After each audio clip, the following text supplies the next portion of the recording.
The multiverse. It's everywhere these days, which makes sense since a bunch of really smart science guys are always saying it's ever expanding and infinite. But in media, superhero media in particular, it's been functionally inescapable in the 2020s. In fact, it's so inescapable that multiverse fatigue has become a specialized subgenre of fatigue existing within the larger fatigue umbrella of superhero fatigue. Or in other words, the bane of Kevin Feige's existence. And yet somehow, after years of superhero projects abusing the multiverse for nostalgia bait and cynical cross-franchise tie-ins, Peacemaker Season 2 is already revitalizing the concept by reminding us what the multiverse should actually be for. Advancing character and theme and not corporate synergy. So in this video, we're going to dig into what Peacemaker is already getting right about the multiverse, what other franchises are getting wrong, and finally, what those more brand-focused experiments can learn from the DCU when it comes to this type of storytelling.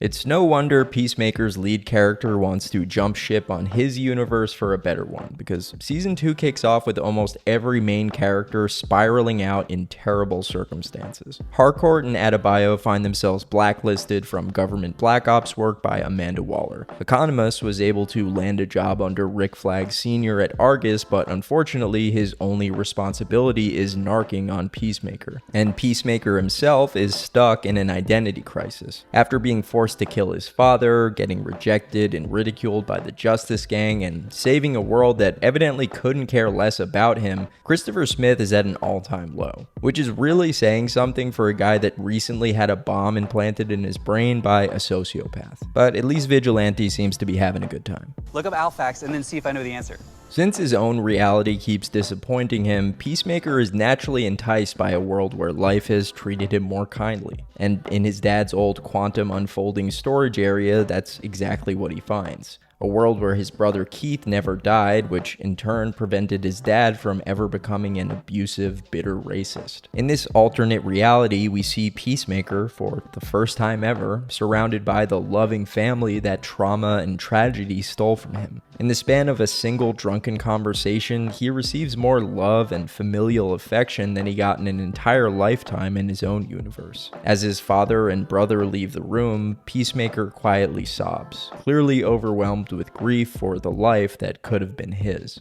And that right there is how you introduce the multiverse as a narrative framing device. Because at its richest and most rewarding, the multiverse is a lens through which we can view how a character's choices, mistakes, and identity shape their circumstances. It offers us a window into the lives they could have led if the most pivotal pieces of their history were altered or removed in some way. And sure, it can also be used to introduce outlandish and wacky plot components like hot dog hands or spider ham, but without the meat and potatoes character work, all that zaniness can begin to feel less like fun flavor and more like a crutch. Peacemaker isn't setting up a multiverse storyline as a thinly veiled excuse to reintegrate some shelved character from 20 years ago. It's doing it so it can recontextualize our understanding of Peacemaker by ripping him out of a world that gave him nothing and plopping him down into a world that can give him everything. What happens to the guy who never felt love when all of a sudden cosmic chance grants him an overabundance of it? This seems to be the central question at the heart of Season 2, and thanks to Gunn's clever use of the multiverse, we can expect to get an answer to it. And it has to be noted, we've barely scratched the surface of Peacemaker Season 2, and a lot of things can change from premiere to finale, but in terms of setting up a multiverse arc that centers character over callbacks, we're off to an excellent start.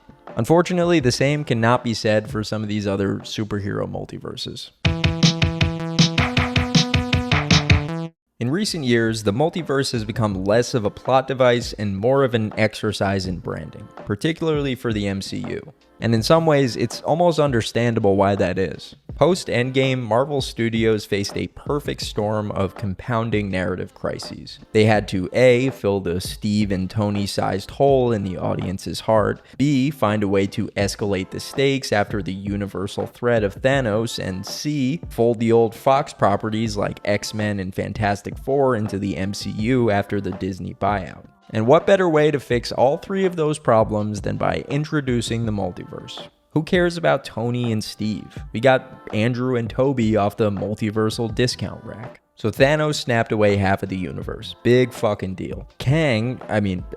Doom can wipe out half of like infinite universes, I guess. So your monopolistic parent company bought out a historic film studio along with all of its IP, but you don't know how to cleanly fold said IP into your own story. No problem, pal. With the multiverse, there's no limit to the kind of ham-fisted shoehorning you can accomplish. So clearly, the multiverse had the potential to solve a lot of Marvel's biggest problems, but what they perhaps didn't anticipate was the laundry list of new ones it might create. There are only so many times you can mine the multiverse for member berries before the audience wises up to the act. Because yes, nostalgia does sell, but very rarely does it last. It's why No Way Home and Deadpool and Wolverine crushed it at the box office but failed to stand the test of time. It's why recasting RDJ as Doom was met with a chorus of yawning rather than fawning. But these days, multiverse mania extends far beyond the bounds of the MCU. From prestige Oscar winners to adult animation, the multiverse is being explored from all angles, and almost always with more thoughtfulness and sincerity than Marvel is willing to offer. Everything Everywhere All at Once became the gold standard for multiversal fiction by crafting a wigged-out, high-octane thrill ride that blended elements of action and sci-fi with heartfelt dramatic storytelling. By combining the multiverse's inherent eccentricity with its potential for poignant character beats, Everything Everywhere proved the multiverse can be much more than just a vehicle for cameos and tie-ins, and maybe even snag you an Oscar if you play your cards right. Even superhero projects like Invincible and the Spider-Verse franchise have delved into the deeper side of the multiverse. Mark Grayson's greatest fear was becoming the villain his father turned out to be, so his multiverse spits out countless versions of himself that become exactly that. Miles Morales feels alone and uncertain after he becomes Spider-Man, so his multiverse unveils a found family of spider beings to help him along his path. Unlike the MCU, these stories have shown that superhero multiverses can be rooted in character instead of corporate cash grabs. And yes, of course, it can be fun and satisfying in the moment to catch up with all your old favorites, but at the end of the day, it's a gimmick. It's a marketing ploy. And it's the exact opposite of what Peacemaker Season 2 is giving us. Instead of using the multiverse to let Peacemaker and Christian Bale's Batman have a meet cute like Marvel would, Gunn is using the multiverse as a lens for character study, like Everything Everywhere or Invincible would. The success of stories like that prove that audiences aren't actually tired of the multiverse. They're tired of the cynical ways it's been deployed in recent years. Because when you strip away all the bells and whistles, the multiverse is simply a storytelling tool. And like any tool, it can be used in good ways or bad ways. You could use it to nostalgia bait your audience with fan service, or you could use it to enrich your audience with insight. And of course, it should go without saying that it's still early days for Peacemaker Season 2, and we still haven't fully gotten a handle on where Gunn might be taking it from here. But from what little we've seen so far, we have very good reason to believe that Peacemaker's multiverse is here to do much more than sell toys and connect dots. It's here to make us feel something. And so far, from where I'm standing, it's accomplishing that goal. So as always, thanks so much to everyone who made it this far. Like and subscribe for more content like this, and I'll catch y'all soon.